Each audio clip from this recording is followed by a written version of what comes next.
గొప్ప గొప్ప సత్కారాలు స్వీకరించినటువంటి అలాంటి అంటే దేశంలో ఉన్నటువంటి అనేక రుగ్మతలపై, నక్సలిజంపై, రౌడీజంపై, అక్షర జ్ఞానం లేని వ్యక్తులను ప్రభావితం చేసే అనేకమైనటువంటి అంశాలపై పోరాటం చేసిన ఒక గొప్ప వ్యక్తి డాక్టర్ ఆర్ఎస్ ప్రవీణ్ కుమార్ గారికి ఈరోజు మంచి పని చేస్తే సమాజంలో అనేకమైనటువంటి అడ్డంకులు వస్తాయి. ఆ అడ్డంకుల ద్వారా ఆ మంచి పని చేసినటువంటి వ్యక్తికి వారి ప్రాణాలకు ప్రమాదం వస్తుంది.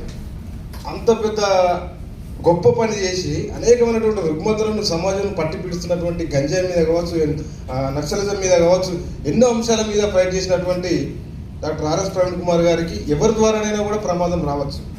ఈరోజు ఇదే కాంగ్రెస్ ప్రభుత్వం ఉన్నటువంటి వ్యక్తుల ద్వారా నాయకులుగా చెలమలవుతున్నటువంటి ప్రభుత్వానికే ముప్పు. ఈరోజు ప్రజలకు సంక్షేమం కోసం ఆలోచించకుండా భూములపైన, కబ్జాలపైన, కమిషన్లపైన కాన్సన్ట్రేషన్ చేస్తున్న కాంగ్రెస్ ప్రభుత్వం తీరును వ్యతిరేకించడం వల్ల అందులో ఉన్న వాళ్ళే ఎవరైనా ఒకరు ఈయన మీద దాడి చేసే అవకాశం ఉంటుంది కావచ్చు.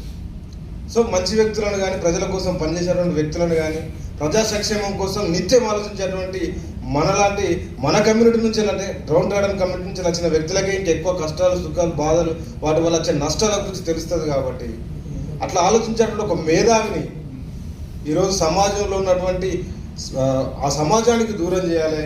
ఈ పాలక వర్గంలో ఉన్నటువంటి వ్యక్తులకు ఇలా కొరకరాని కొయ్యలెక్క తయారయ్యేటువంటి ప్రవీణ్ కుమార్ గారిని వారి భద్రత తగ్గించి, వారిని అవహేళన చేసి, వారి స్థాయిని తగ్గించి సమాజంలో ఆయనను ఇలా ఒక మామూలు వ్యక్తిలాగా చిత్రీకరించేటువంటి చిల్లర రాజకీయాలను కాంగ్రెస్ ప్రభుత్వం చేసేటువంటి విధానాన్ని ఖండించడానికి ఈరోజు ఈ ప్రభుత్వం కాదు, ఏ ప్రభుత్వం వచ్చినా కూడా ఇంతకుముందు ఇలాంటి ప్రక్రియను కానీ, ఇలాంటి నీచమైనటువంటి వ్యవస్థను కానీ చేయలేదు. ఎందుకంటే ఆయన చేసిన సేవకు, ఆయనకు వచ్చినటువంటి బహుమానాలకు, రాష్ట్రపతి నుంచి అందుకున్నటువంటి అవార్డులకు ఆయనను గౌరవించుకున్నటువంటి స్థాయే అది ఏ ప్రభుత్వం అయినప్పటికీ.